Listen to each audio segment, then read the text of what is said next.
and the blueprint drawn for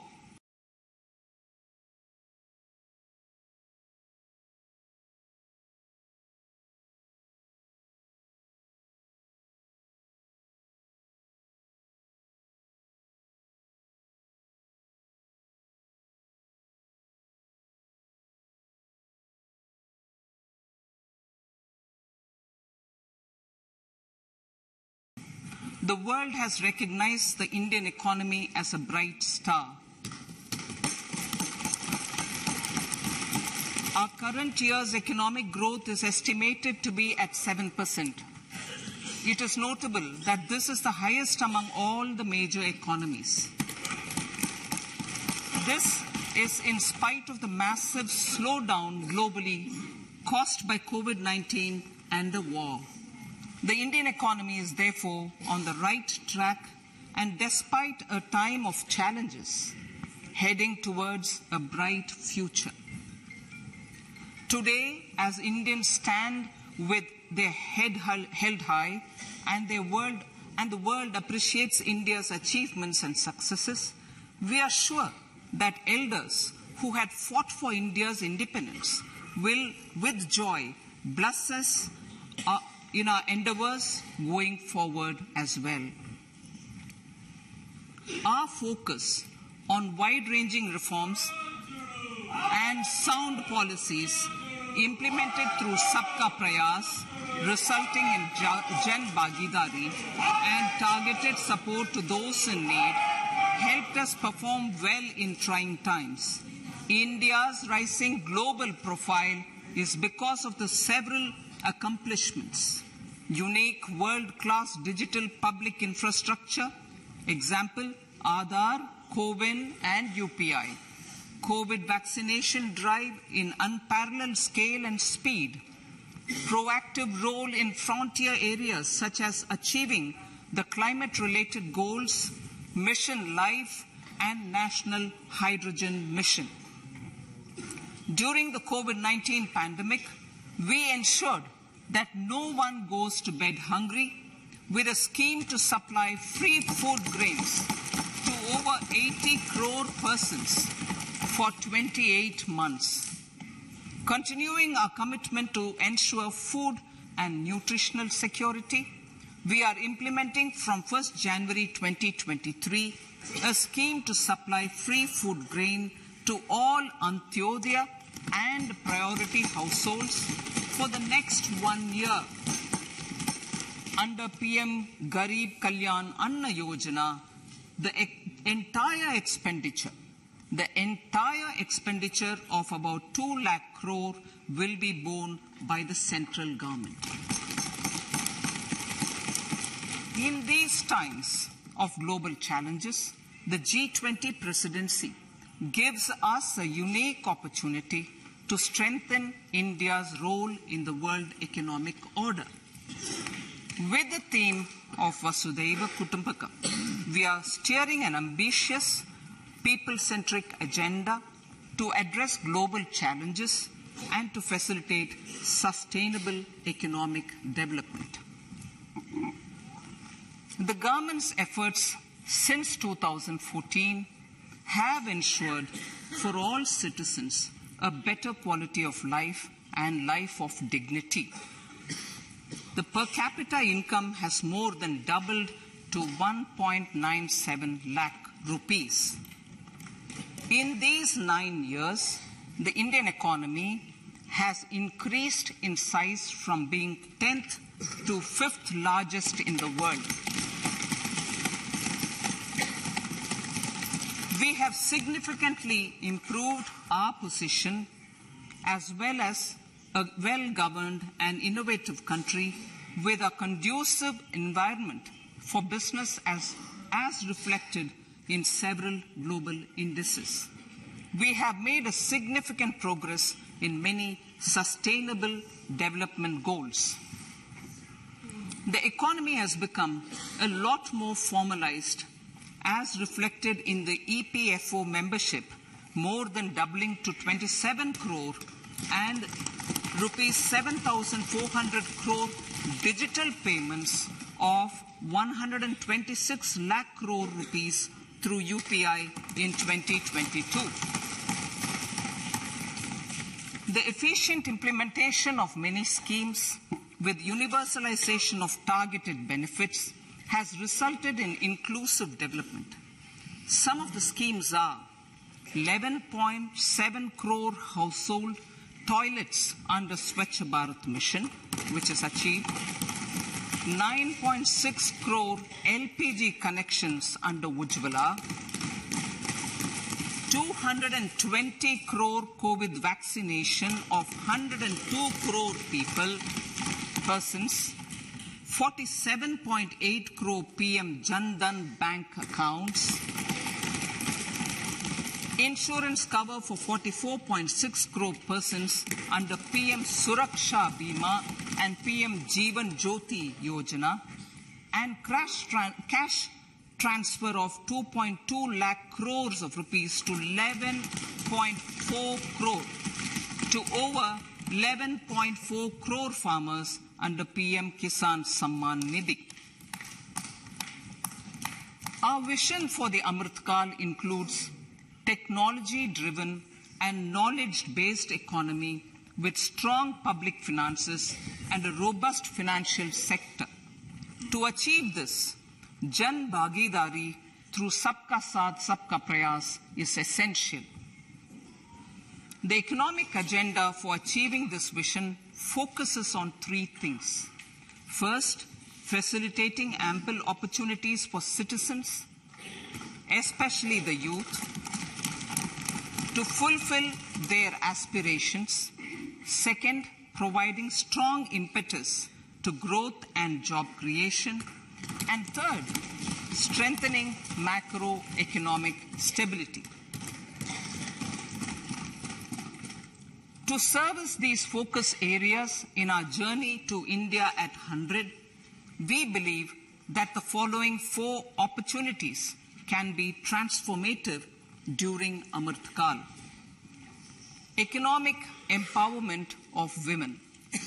Deen Dayal Antyodaya Yojana National Rural Livelihood Mission has achieved remarkable success by mobilizing rural women into 81 lakh self-help groups. We will enable these groups to reach the next stage of economic empowerment through formation of large producer enterprises or collectives, with each having several thousand members and managed professionally. They will be helped with raw materials supply and for better design, quality, branding, and marketing of their products. Through supporting these policies, they will be enabled to scale up their operations to serve the large consumer markets, as has been the case with the several startups growing into unicorns. PM Vishwakarma Kaushal Samman, PM Vikas.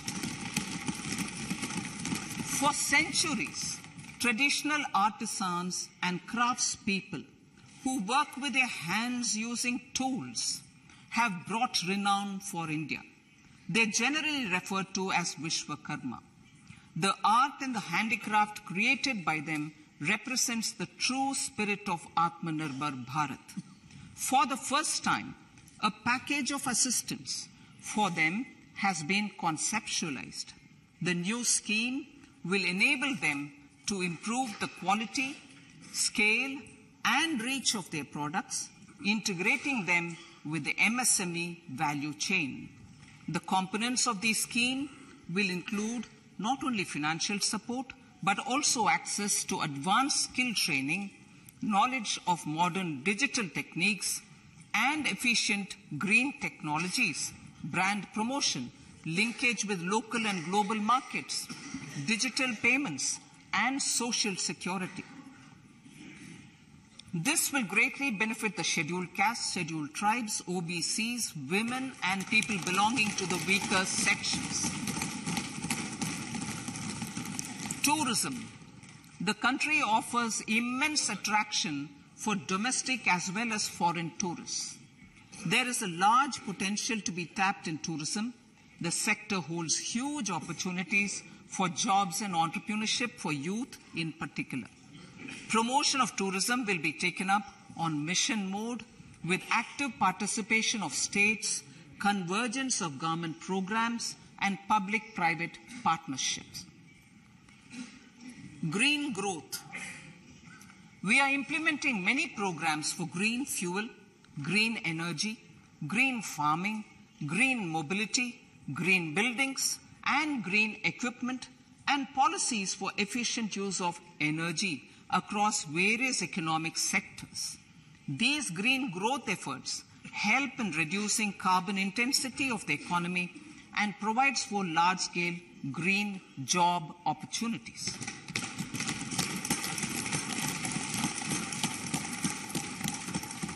Priorities of this budget. The budget adopts the following 7 priorities. They complement each other and act as the Saptarishi guiding us through the Amritkal. Inclusive development, reaching the last mile, infrastructure and investment, unleashing the potential, green growth, youth power, and financial sector. I now speak on the priority number 1, inclusive development. The government's philosophy of Sabka Saath, Sabka Vikas has facilitated inclusive development covering in specific farmers, women, youth, OBCs, scheduled castes, scheduled tribes, Divyangjan, and economically weaker sections, and overall priority for the underprivileged, Vanchiton ko Variyata. There has also been a sustained focus on Jammu Kashmir, Ladakh, and the Northeast. This budget builds on those efforts. Digital public infrastructure for agriculture. Digital public infrastructure for agriculture will be built as an open source, open standard, and interoperable public good. This will enable inclusive farmer-centric solutions through relevant information services for crop planning and health, improved access to farm inputs, credit and insurance, help for crop estimation, market intelligence, and support for growth of agri-tech industry and startups.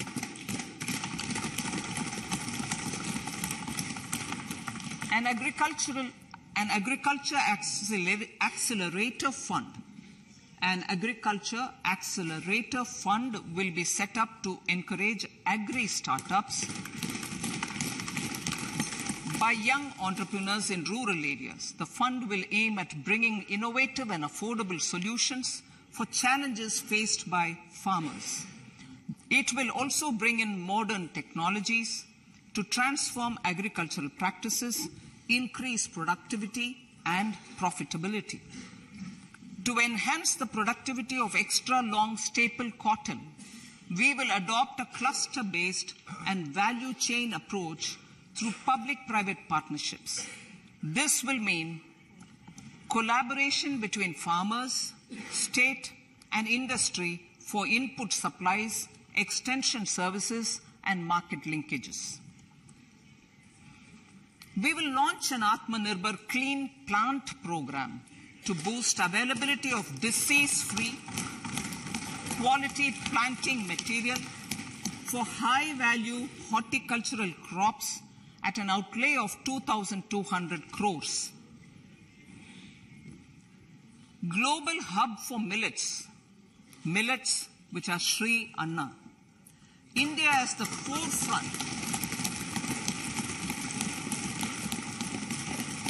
India's at the forefront of popularizing millets, whose consumption furthers nutrition, food security, and welfare of farmers, said the Honorable Prime Minister.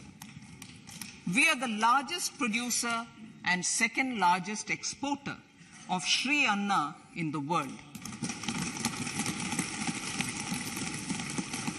We grow several types of Sri Anna, such as Sri Anna Jowar, Shri Anna Ragi, Shri Anna Bajra, Shri Anna Kutu, Ramdana, Kangni, Kutni, Kutki, Kodo, China, and Sama. These have a number of health benefits and have been an integral part of our food for centuries. I acknowledge with pride the huge service done by small farmers in contributing to the health of fellow citizens by growing these Shri Anna. Now, to make India a global hub for Shri Anna, the Indian Institute of Millet Research, ideally Indian Institute of the Shri Anna Research, Hyderabad, will be supported as the center of excellence for sharing best practices, research, and technologies at the international level. The agricultural credit target will be increased to 20 lakh crores with focus on animal husbandry, dairy, and fisheries. We will launch a new sub-scheme of PM Matsya Sampada Yojana, which is an existing scheme, but we'll launch a new sub-scheme with targeted investment of 6,000 crores to further enable activities of fishermen, fish vendors, and micro and small entrepreneurs, improve value chain efficiencies, and expand the market. For farmers, especially small and marginal farmers and other marginalized sections, the government is promoting cooperative-based economic development model. A new Ministry of Cooperation was formed with a mandate to realize the vision of Sahakar Se Samriddhi. To realize this vision, the government has already initiated computerization of 63,000 primary agricultural credit societies with an investment of 2,516 crores. In consultation with all the stakeholders and the states, model bylaws for PACS were formulated, enabling them to become multi-purpose PACS. A national cooperative database is being prepared for countrywide mapping of cooperative societies. With this backdrop, we will implement a plan to set up massive decentralized storage capacity.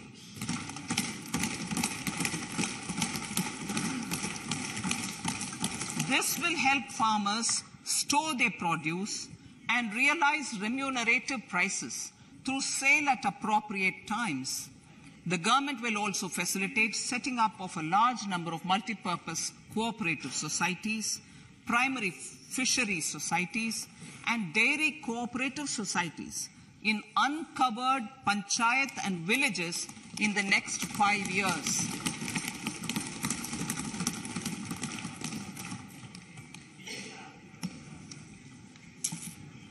Health, education, and skilling. 157 new nursing colleges will be established in co-location with the existing 157 medical colleges established since 2014. A mission to eliminate sickle cell anemia by 2047 will be launched. It will entail awareness creation, universal screening of 7 crore people in the age group of 0 to 40 years in affected tribal areas, and counseling through collaborative efforts of central ministries and state governments. Facilities in select ICMR labs, Indian Council for Medical Research Labs, will be made available for research by public and private medical college faculty and private sector R&D teams for encouraging collaborative research and innovation. A new program to promote research and innovation in pharmaceuticals will be taken up through centers of excellence. We shall also encourage industry to invest in research and development in specific priority areas. Dedicated multidisciplinary courses for medical devices will be supported in existing institutions to ensure availability of skilled manpower for futuristic medical technologies, high-end manufacturing, and research. Teachers' training. Teachers' training will be re-envisioned through innovative pedagogy, curriculum transaction, continuous professional development, dipstick surveys, and ICT implementation. The District Institute of Education and Training will be developed as vibrant institutes of excellence for this purpose.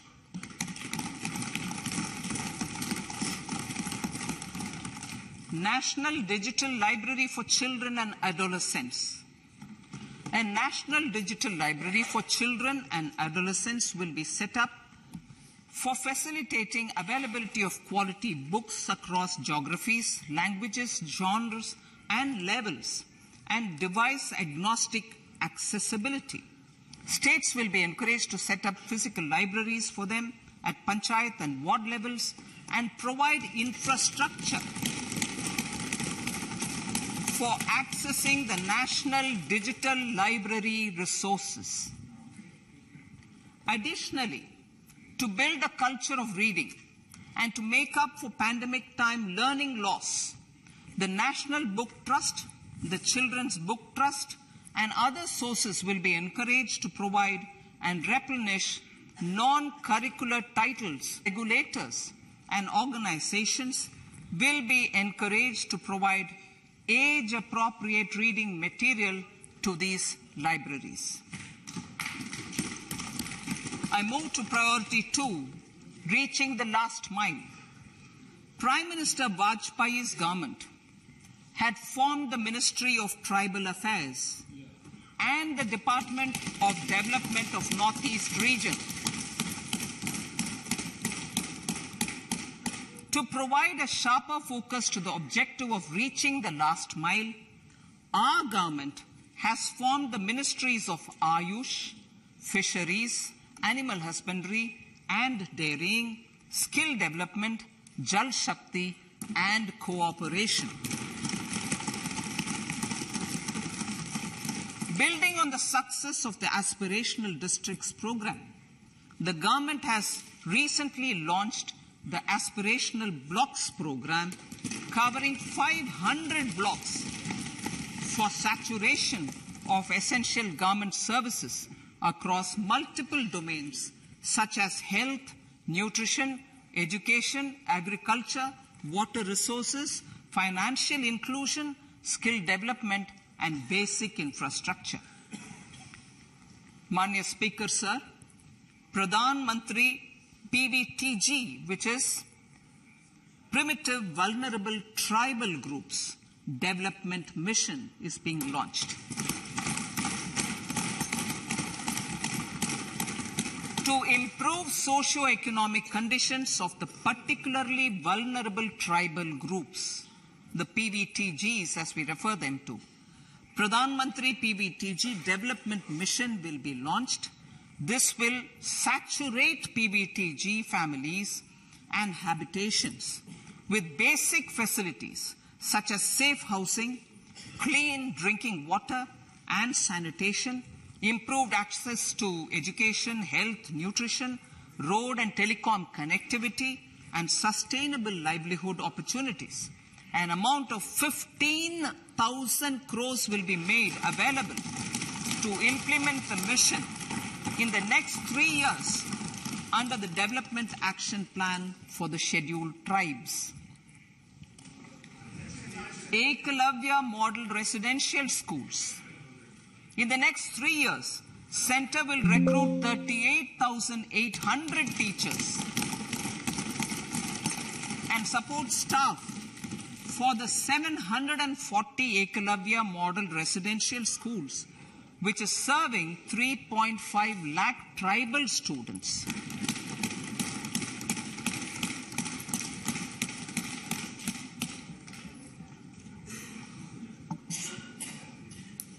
In the drought-prone central regions of Karnataka, central assistance of 5,300 crore will be given to Upper Bhadra project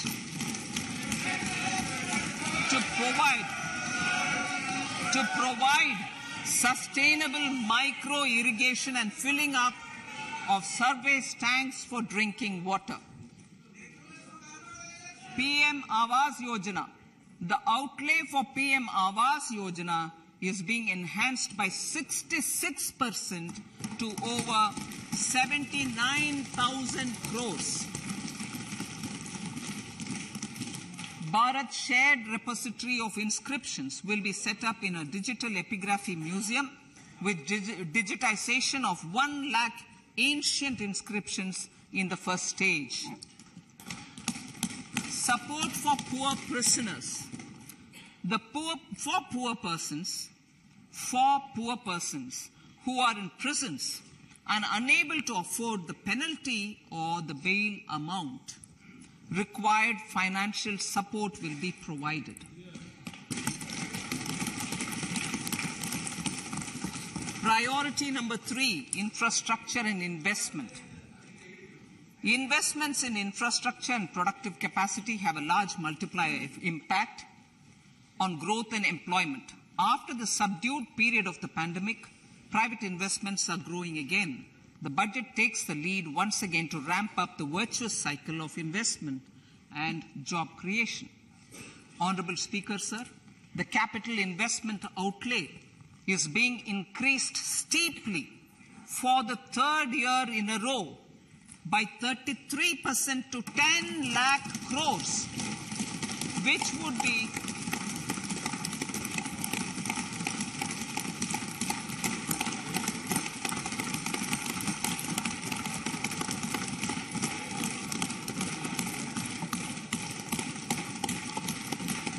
which would be 3.3% of GDP. This will almost be 3 times the outlay made in 2019-20.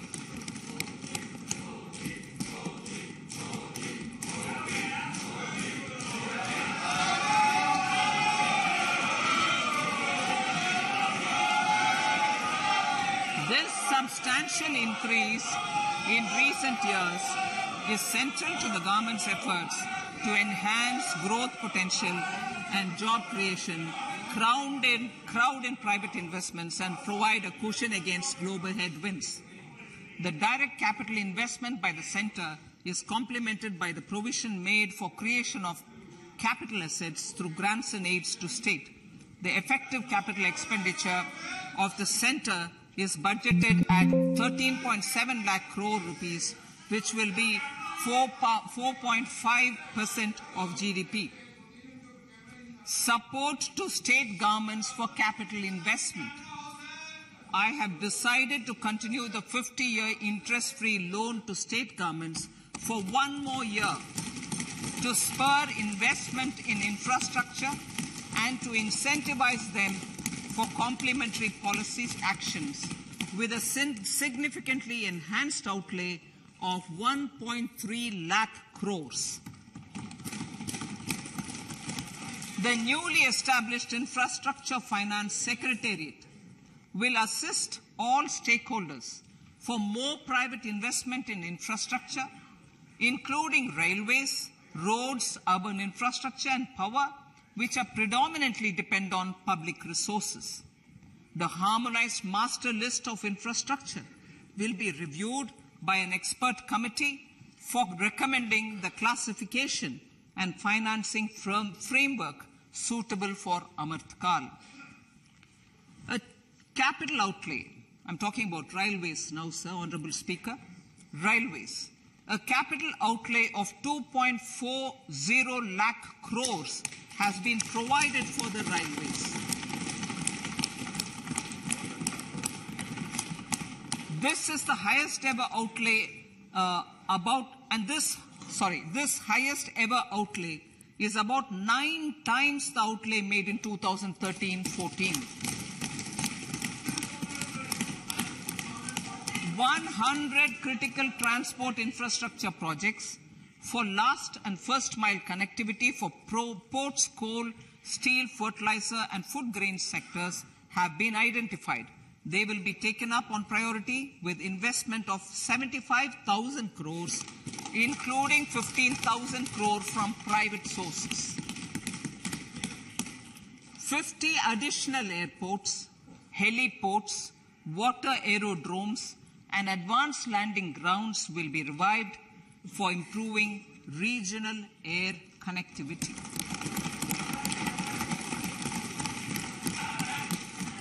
Sustainable cities for tomorrow.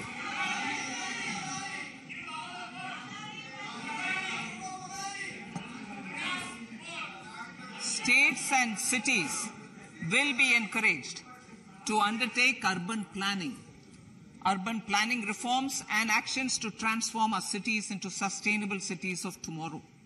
This means efficient use of land resources, adequate resources for urban infrastructure, transit-oriented development, enhanced availability and affordability of urban land and opportunities for all. Through property tax governance reforms and ring-fencing user charges on urban infrastructure, cities will be incentivized to improve their creditworthiness for municipal bonds. Like the RIDF, an Urban Infrastructure Development Fund will be established through use of priority sector lending shortfall. This will be managed by the National Housing Bank and will be used by public agencies to create urban infrastructure in Tier 2 and Tier 3 cities. States will be encouraged to leverage resources from the grants of the 15th Finance Commission as well as existing schemes to adopt appropriate user charges while accessing the UIDF. We expect to make available 10,000 crore rupees per annum for this purpose. All cities and towns will be enabled for 100% mechanical desludging of septic tanks and sewers to transition from manhole to machine hole mode.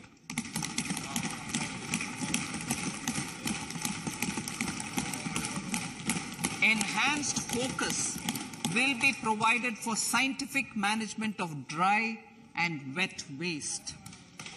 Honorable Speaker, sir, our Prime Minister had said, good governance is the key to a nation's progress. Our government is committed to providing a transparent and accountable administration which works for the betterment and welfare of common citizens. Mission Karma Yogi. Under Mission Karma Yogi, centre, states and the union territories are making and implementing capacity building plans for civil servants. The government has also launched an integrated online training platform, I Got Karma Yogi, to provide continuous learning opportunities for lakhs of government employees to upgrade their skills and facilitate people-centric approach. Sir, for enhancing ease of doing business, more than 39,000 compliances have been reduced and more than 3,400 legal provisions have been decriminalized. For furthering the trust-based governance, we have introduced the Jan Vishwas Bill to amend 42 central acts. This budget proposes a series of measures to unleash the potential of our economy. Centers of Excellence for Artificial Intelligence. For realizing the vision of Make AI in India and Make AI Work for India, 3 centers of excellence for artificial intelligence, will be set up in top educational institutions. Leading industry players will partner in conducting interdisciplinary research, develop cutting-edge applications, and scalable problem solutions in the areas of agriculture, health, and sustainable cities. This will galvanize an effective AI ecosystem and nurture quality human resources in the field. National Data Governance Policy. To unleash innovation and research by startups and academia, a national data governance policy will be brought out.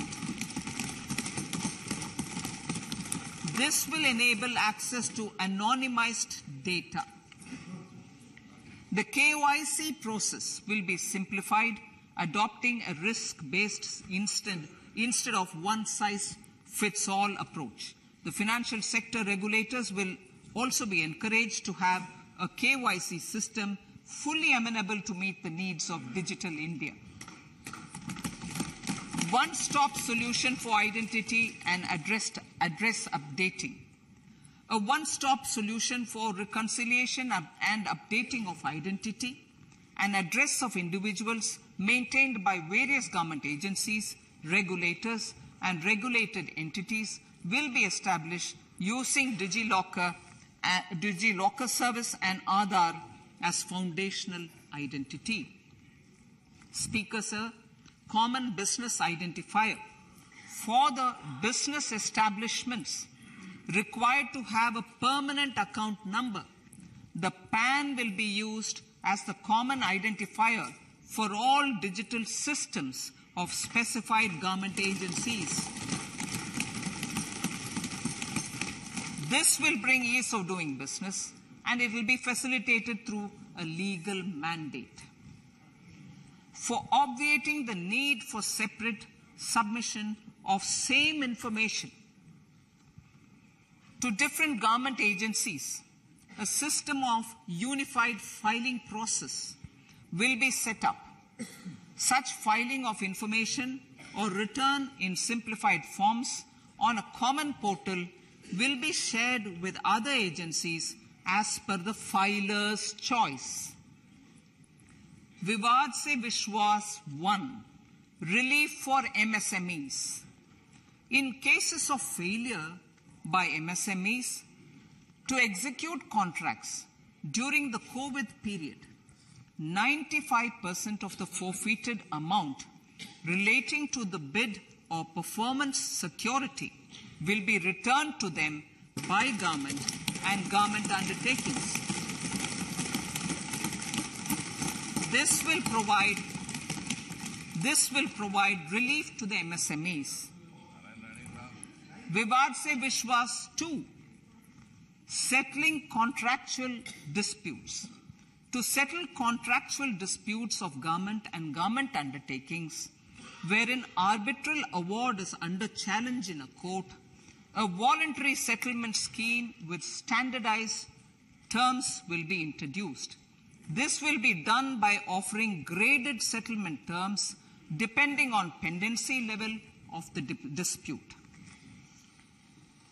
The state support mission of Niti Aayog will be continued for 3 years for our collective efforts towards national priorities.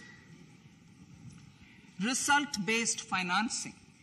To better allocate scarce resources for competing development needs, the financing of select schemes will be changed on a pilot basis from input-based to result-based. E-courts. For efficient administration of justice, Phase 3 of e-courts projects Phase 3 of the e-courts project will be launched with an outlay of 7,000 crores. Fintech services in India have been facilitated by our digital public infrastructure, including Aadhaar, PM Jan Dhan Yojana, video, KYC, India Stack, and UPI. To enable more fintech innovative services, the scope of documents available in DigiLocker for individuals will be expanded. An entity, DigiLocker, will be set up for the use by MSMEs, large businesses, and also charitable trusts.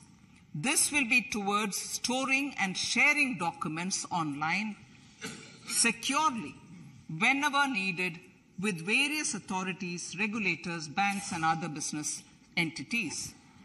5G services. 100 labs for developing applications using 5G services will be set up in engineering institutions.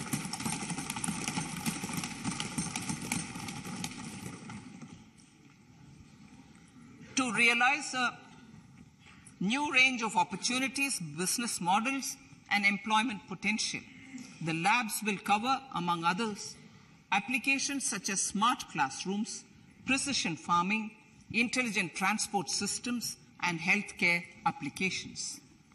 Lab-grown diamonds.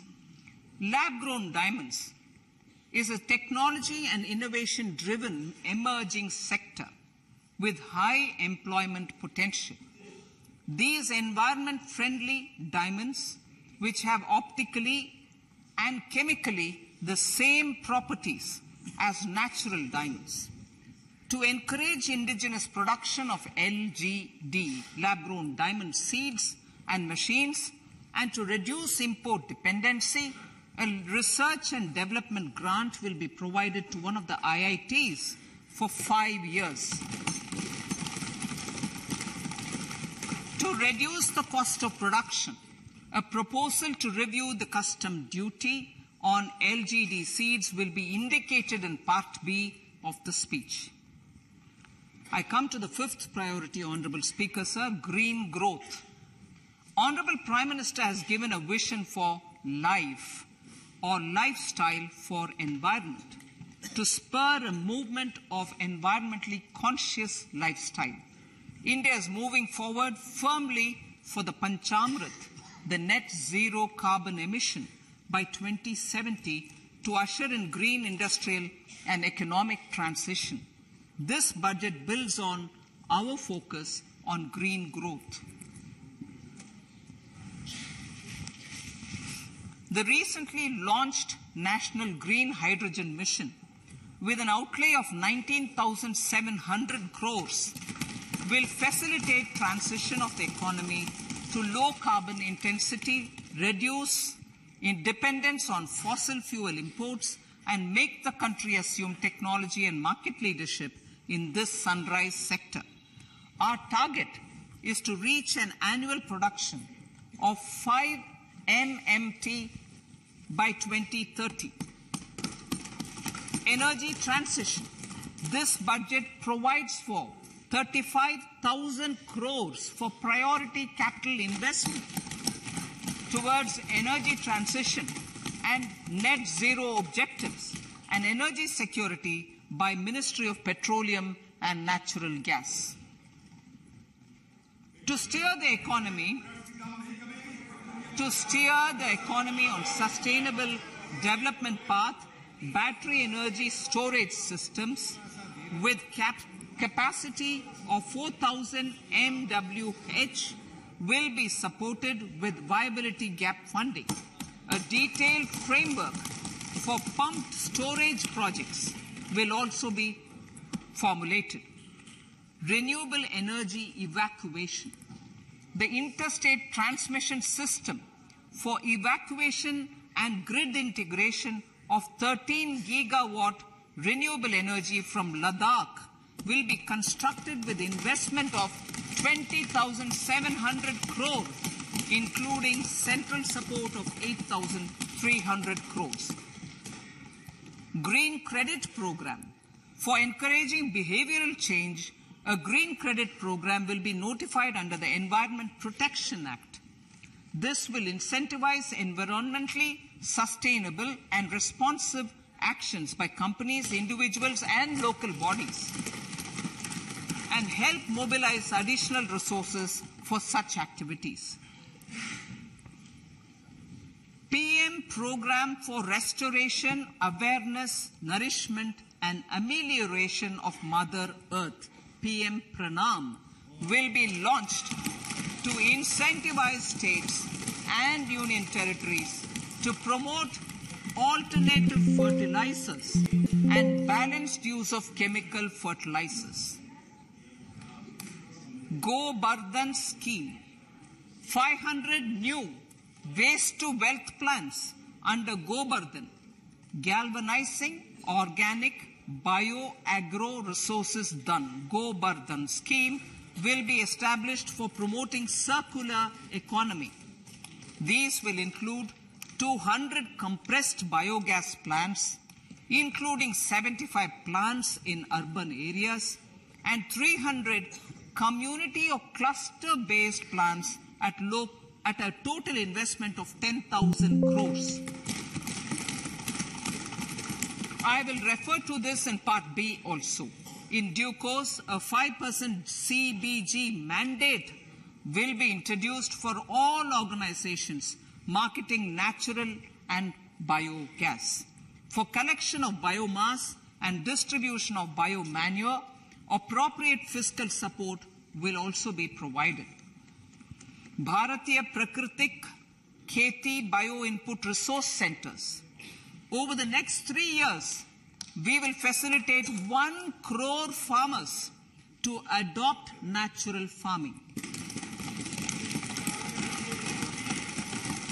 For this, Honorable Speaker, 10,000 bio-input resource centers will be set up, creating a national level distributed micro-fertilizer and pesticide manufacturing network.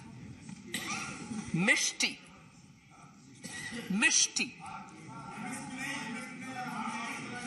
Building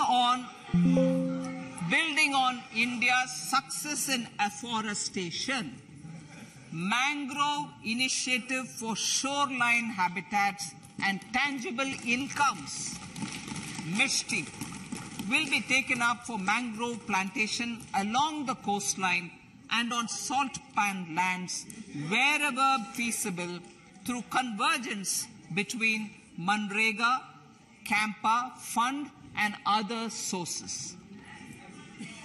Amrit Dharohar. Wetlands are vital ecosystems which sustain biological diversity. In his latest Mann Ki Baat, the Prime Minister said, now, I quote, now the total number of Ramsar sites in our country has increased to 75, whereas before 2014, there were only 26, unquote. Local communities have always been at the forefront of conservation efforts.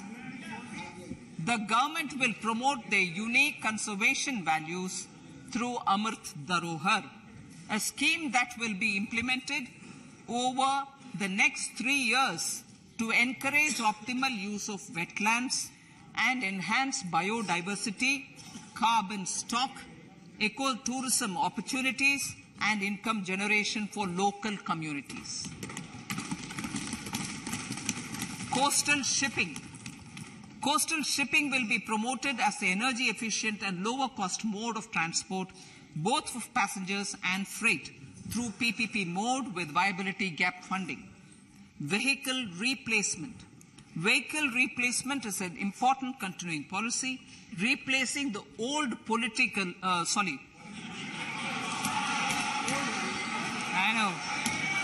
replacing, absolutely, thank you. Replacing old polluting vehicles. May be applicable, right? Replacing old polluting vehicles is an important part of greening our economy. In furtherance of the vehicle scrapping policy mentioned in Budget 21-22, I have allocated adequate funds to scrap old vehicles of the central government. States will also be supported in replacing old vehicles and old state ambulances. Honorable Speaker, sir, I move to priority 6, youth power. To empower our youth and help the Amrit PD realize their dreams, we have formulated the National Education Policy, which is very wide in its scope, but one of the things is also to focus on skilling, adopted economic policies that facilitate job creation at scale and have supported business opportunities. Pradhan Mantri Kaushal Vikas Yojana.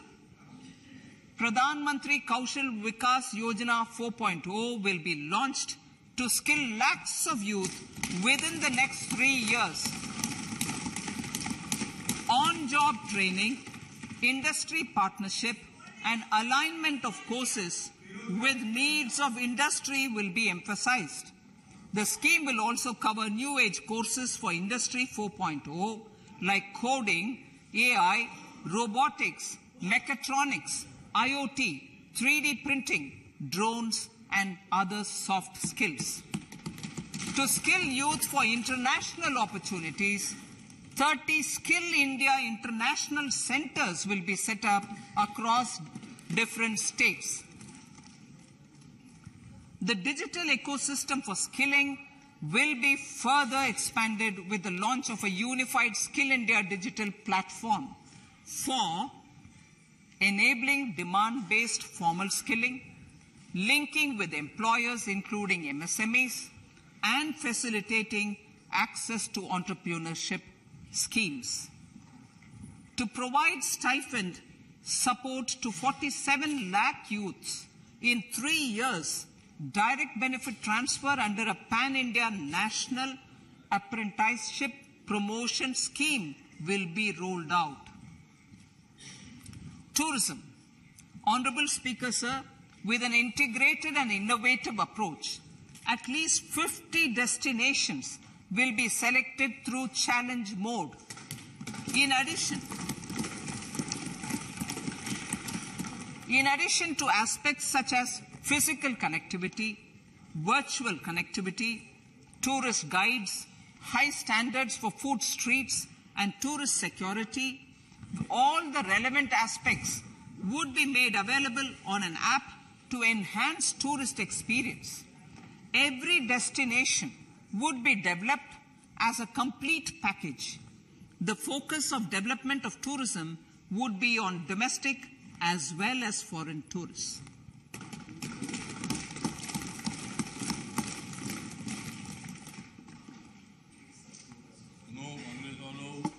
Sector-specific skilling and entrepreneurship development will be dovetailed to achieve the objectives of Dekho Apna Desh initiative.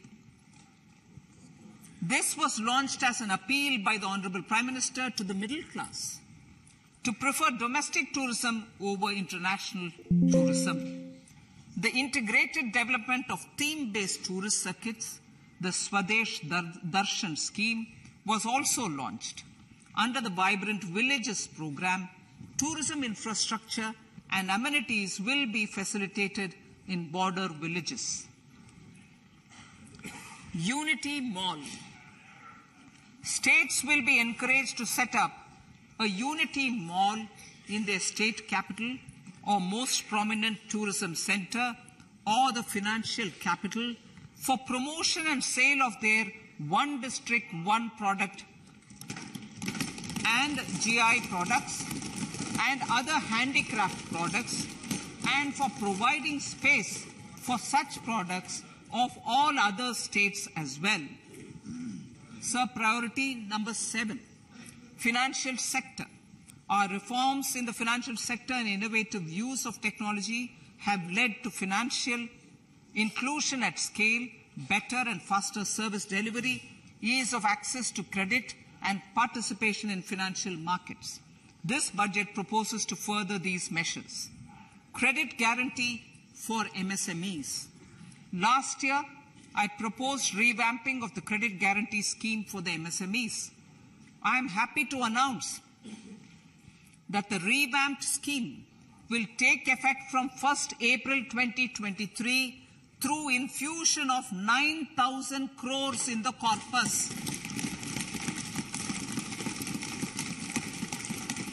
This will enable additional collateral-free guaranteed credit of 2 lakh crores of rupees.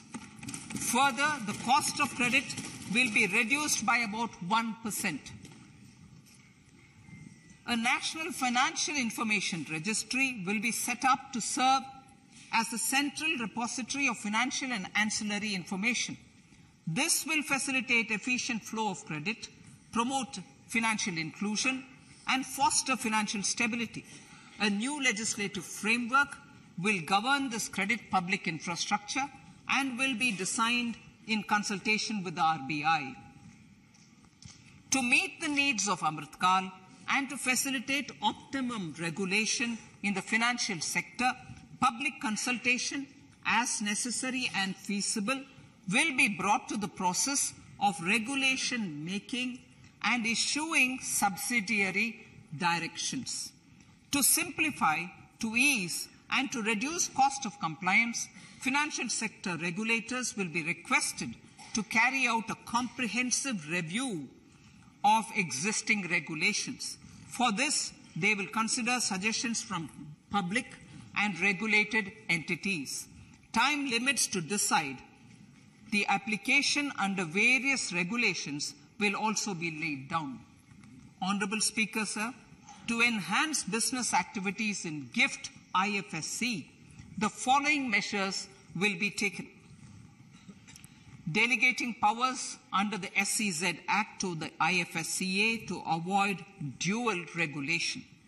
Setting up a single window IT system for registration and approval of IFSCA, SEZ authorities, GSTN, RBI, SEBI, and IRDAI.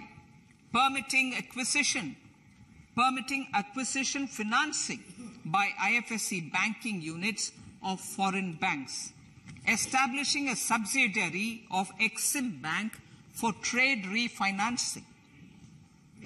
Amending IFSCA Act for statutory provisions for arbitration, ancillary services, and avoiding dual regulation under the SEZ Act, and recognizing offshore derivative instruments as valid contracts. Honorable Speaker, sir, data embassy. For countries looking for digital continuity solutions, we will facilitate setting up of their data embassies in GIFT IFSC.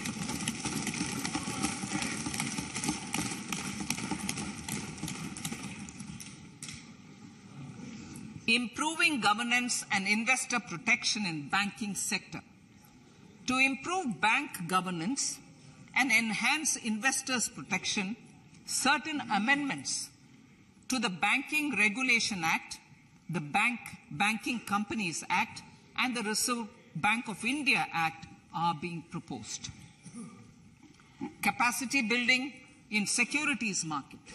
Honorable Speaker, sir, to build capacity of functionaries and professionals in the securities market, SEBI will be empowered to develop, regulate, maintain, and enforce norms and standards for education in the National Institute of Securities Markets and to recognize award of degrees, diplomas, and certificates. A central processing center will be set up for faster response to companies through centralized handling of various forms filed with field officers under the Companies Act. Reclaiming of shares and dividends. For investors to reclaim unclaimed shares and unpaid dividends from the Investor Education and Protection Fund Authority with ease, from the Investor Education and Protection Fund Authority with ease, an integrated IT portal will be established. Digital payments continue to find wide acceptance. In 2022, they show an increase of 76% in transactions. and 91% in value. Fiscal support for this digital public infrastructure will continue in 2023-2024. Azadi Ka Amrit Mahotsav, Mahila Samman Bachat Patra.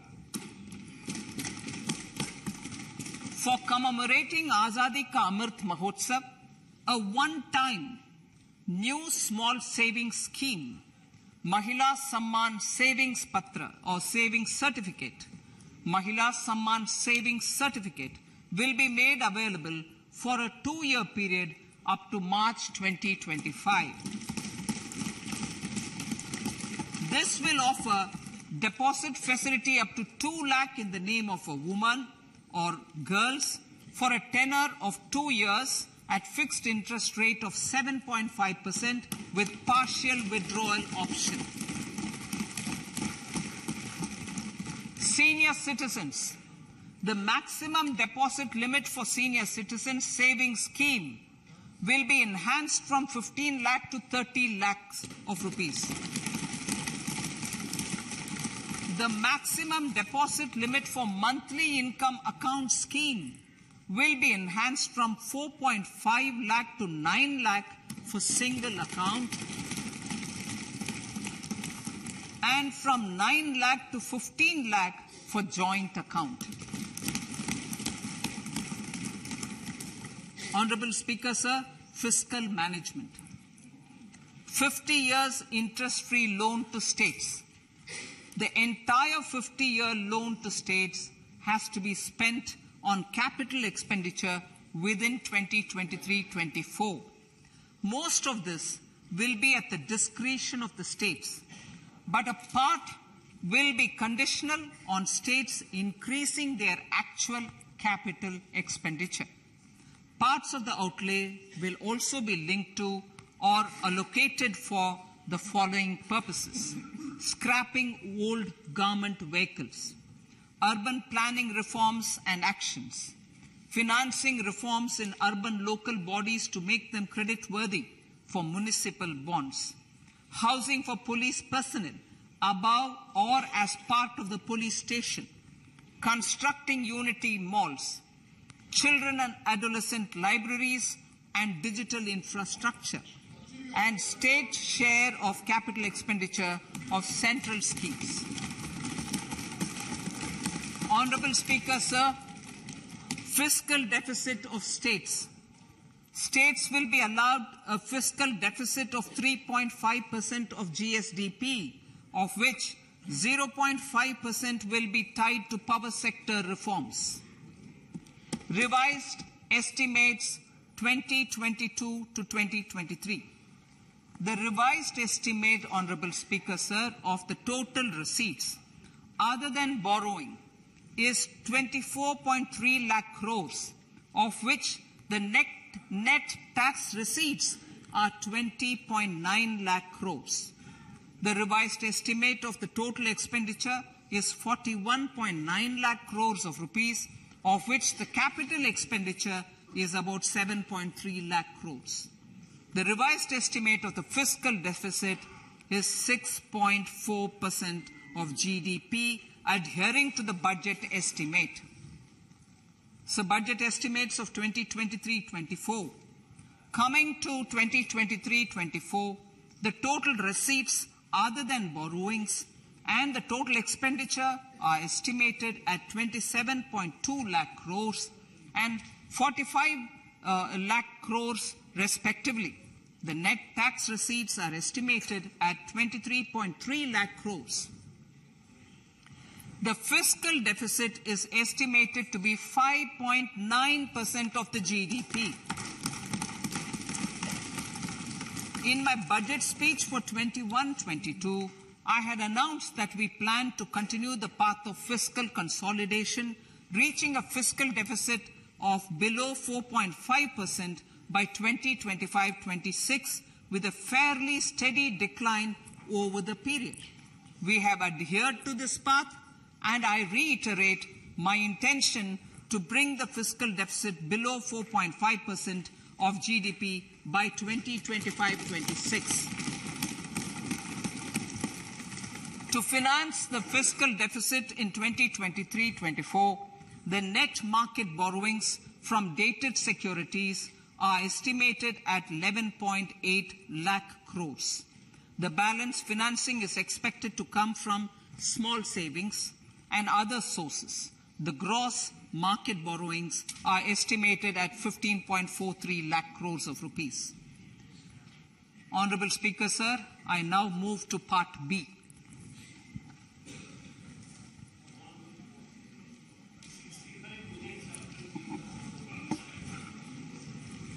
Indirect taxes. My indirect tax proposals will aim to promote exports, boost domestic manufacturing, enhance domestic value addition, encourage green energy and mobility. A simplified tax structure with fewer tax rates helps in reducing compliance burden and improving tax administration.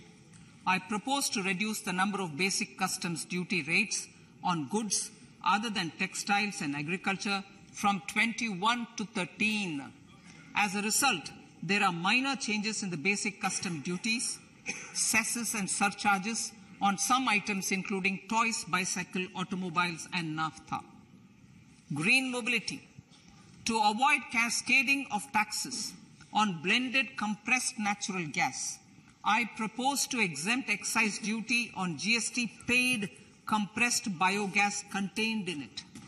To further provide impetus to green mobility, customs duty exemptions is being extended to import of capital goods and machinery required for manufacture of lithium-ion cells for batteries used in electrical vehicles as well. Electronics. As a result of various initiatives of the government, including phased manufacturing program, mobile phone production in India has increased from 5.8 crore units valued at about 18,900 crore in 2014-15 to 31 crore units valued at 2,75,000 crore in the last financial year. To further deepen domestic value addition in manufacturing of mobile phones, I propose to provide relief to customs duty. I propose to provide relief in customs duty on import of certain parts and inputs like camera lens and continue the concessional duty on lithium-ion cells for batteries for another year. Similarly, to promote value addition in manufacture of televisions, I propose to reduce the basic customs duty on parts of open cells of TV panels to 2.5%. Electrical. To rectify inversion of duty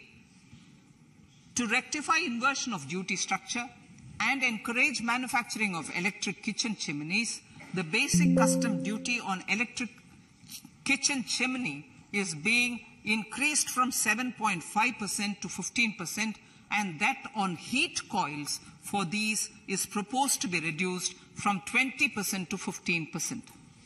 Chemicals and petrochemicals. Denatured ethyl alcohol is used in chemical industry. I propose to exempt basic customs duty on it.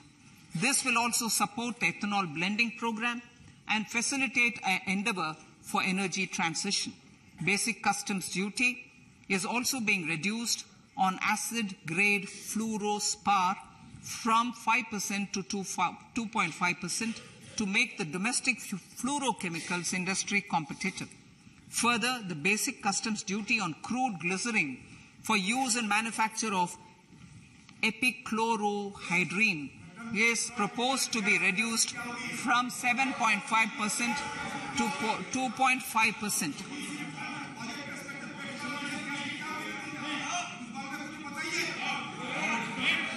Marine products. In the last financial year, marine products recorded the highest export growth, benefiting farmers in the coastal states of the country.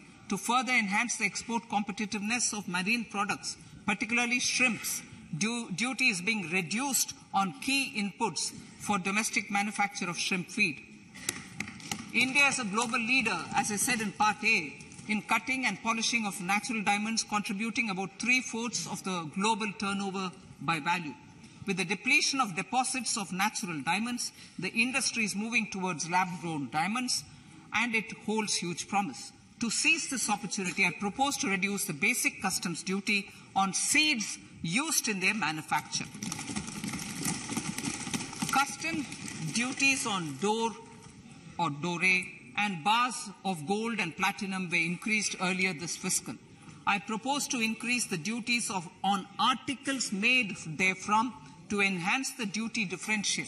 I also propose to increase the import duty on silver doors, bars, and articles to align them with that on gold and platinum. To facilitate availability of raw materials for the steel sector, exemptions from basic custom duty on raw materials for manufacture of CRGO steel, ferrous scrap, and nickel cathode is being continued. Similarly, the concessional BCD of 2.5% on copper scrap is also being continued to ensure the availability of raw materials for secondary copper producers who are mainly in the MSME sectors. Compounded rubber. The basic custom duty rate on compounded rubber is being increased from 10% to 25% or 30 kg, whichever is lower, at par with that of natural rubber other than latex, to curb circumvention of duty. Cigarettes. National calamity contingent duty on specified cigarettes was last revised 3 years ago. This is proposed to be revised upwards by about 16%. Direct taxes. I now come to my direct tax proposals. Honourable Speaker, these proposals aim to maintain continuity and stability of taxation, further simplify and rationalize various provisions to reduce the compliance burden, promote the entrepreneurial spirit, and provide tax relief to citizens. It has been constant endeavour of the Income Tax Department to improve taxpayer services by making compliance easy and smooth. Our taxpayers portal received a maximum of 72 lakh returns in a day, processed more than 6.5 crore returns this year. Average processing period reduced from 93 days in financial year 13-14 to 16 days only now. And 45% of the returns were processed within 24 hours. We intend to further improve this, roll out the next generation common IT return form for taxpayer convenience, and also plan to strengthen the grievance redressal mechanism. MSMEs and professionals. MSMEs are growth engines of our economy. Micro enterprises with turnover up to 2 crore of rupees and certain professionals with turnover of up to 50 lakh rupees can avail the benefit of presumptive taxation. I propose to provide enhanced limits of 3 crore and 75 lakh respectively to the taxpayers whose cash receipts are no more than 5%. Whose cash receipts are no more than 5%. Moreover, to support MSMEs in timely receipt of payments, I propose to allow deduction for expenditure incurred on payments made to them only when payment is actually made. Cooperation. Cooperation is a value to be cherished. In realizing our Prime Minister's goal for Sehkar Se Samriddhi and his resolve to connect the spirit of cooperation with the spirit of Amrit Kal, in addition to the measures proposed in Part A, I have a slew of proposals for the cooperation sector. First, new cooperatives that commence manufacturing activities till 2024, 31st March, shall get the benefit of a lower tax rate of 15%, as is presently available to new manufacturing companies. Secondly, I propose to provide an opportunity to sugar cooperatives to claim payments made to sugarcane farmers for the period prior to the assessment year 2016-17 as expenditure. This is expected to provide them a relief of almost 10,000 crores. Thirdly, I am providing a higher limit of 2 lakh per member for cash deposits to loans in cash by primary agricultural cooperative societies and primary cooperative agriculture and rural development banks. I repeat that. Thirdly, I am providing a higher limit of 2 lakh per member for cash deposits to and loans in cash by primary agricultural cooperative societies and primary cooperative agricultural and rural development banks. Similarly, a higher limit of 3 crore for TDS on cash withdrawal is being provided to cooperative societies. Startups.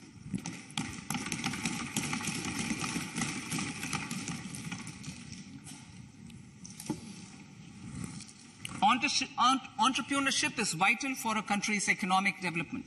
We have taken a number of measures for startups and they have borne results.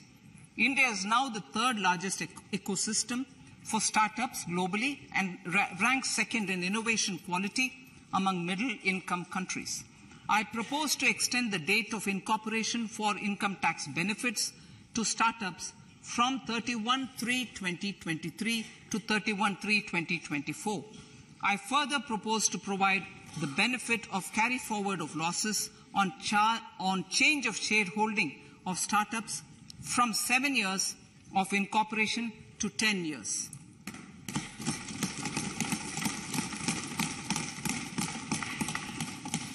To reduce the pendency of appeals at commissioner level, I propose to deploy about 100 joint commissioners for disposal of small appeals. We shall also be more selective in taking up cases for scrutiny of returns already received this year. Better targeting of tax concessions.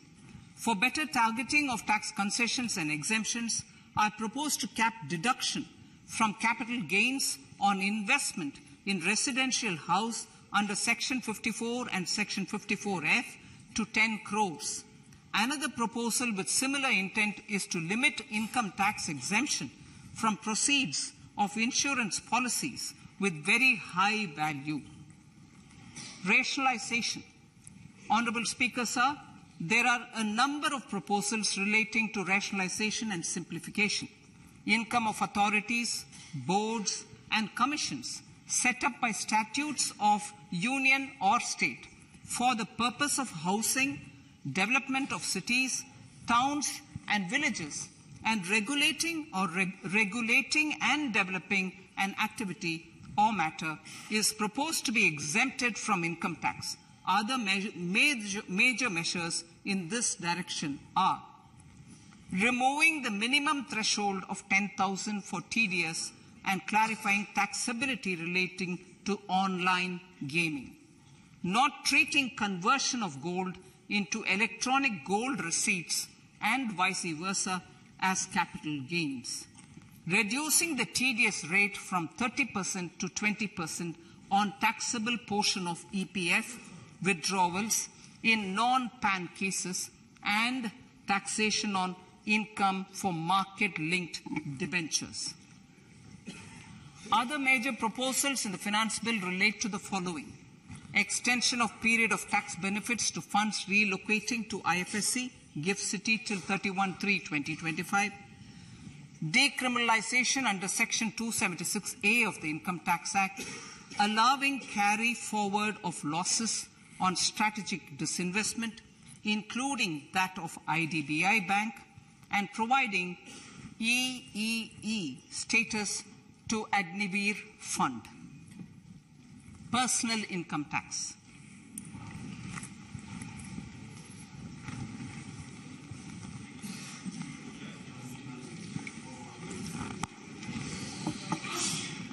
Now I come to what everyone is waiting for. Personal income tax. I have 5 major announcements to make in this regard. These primarily benefit our hard-working middle class. The first one concerns rebate. Currently, those with income up to 5 lakh do not pay any income tax in both old and new regimes.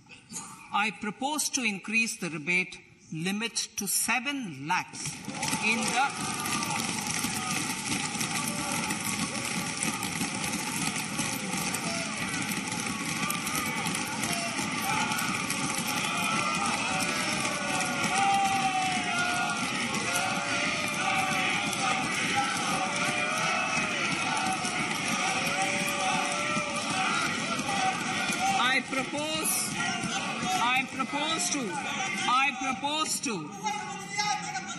I propose to increase the rebate limit to 7 lakh in the new tax regime.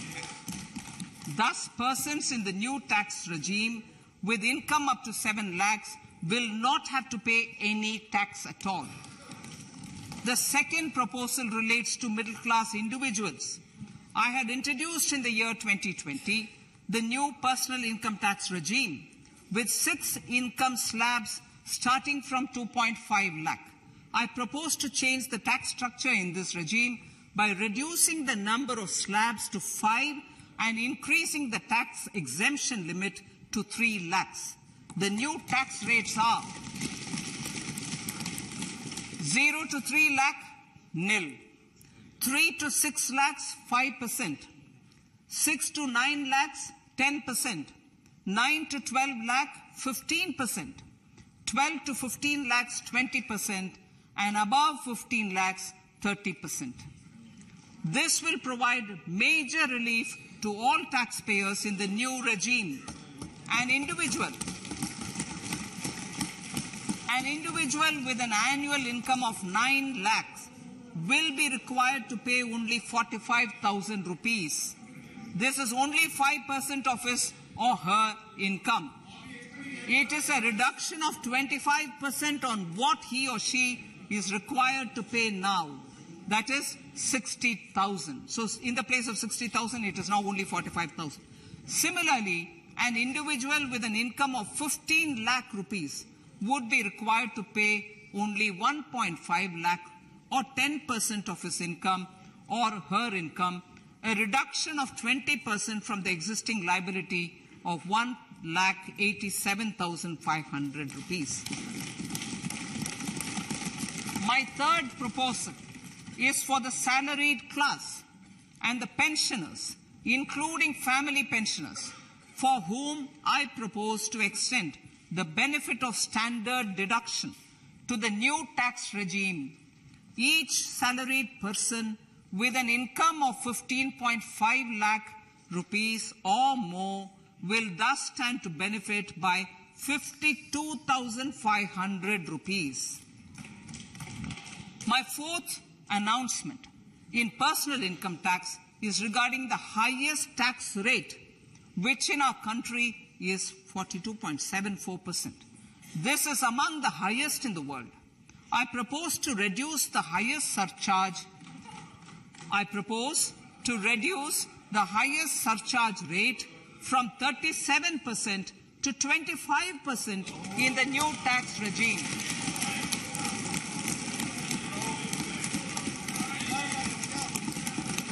This would result in reduction of the maximum rate.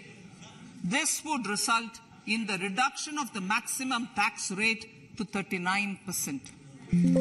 Lastly, the limit of 3 lakh rupees for tax exemption on leave encashment on retirement of non-government salaried employees was last fixed in the year 2002, when the highest basic pay in the government was only 30,000 rupees per month. In line with the increase in the government salaries, I am proposing to increase this limit to 25 lakh rupees.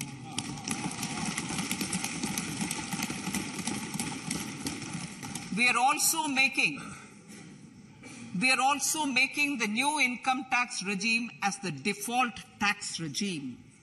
However, citizens will continue to have the option to avail the benefit of the old tax regime. Apart from these, I'm also making some other changes as given in the annexure. As a result of these proposals, revenue of about 38,000 crore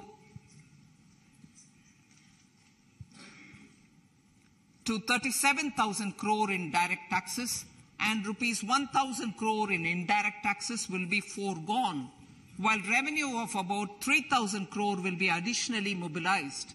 Thus, the total revenue foregone is about 35,000 crores annually. Honorable Speaker, sir, with these words, I commend the budget to this August House.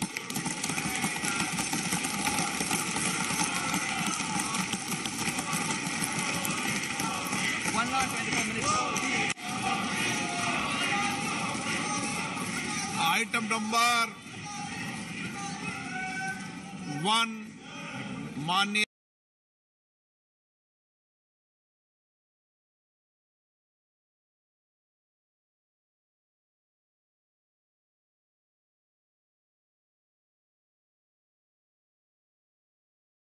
Responsibility Budget Management Act 2003, 1 medium-term fiscal policy cum fiscal policy strategy statement and macroeconomic framework statement. माननीय सदस्यगण, जैसा कि आपको समाचार भाग 2 के माध्यम से पहले ही सूचित किया जा चुका है कि माननीय वित्त मंत्री जी के बजट भाषण की प्रतियां हार्ड कॉपी के रूप में उपलब्ध कराई गई है। आप बजट भाषण की अपनी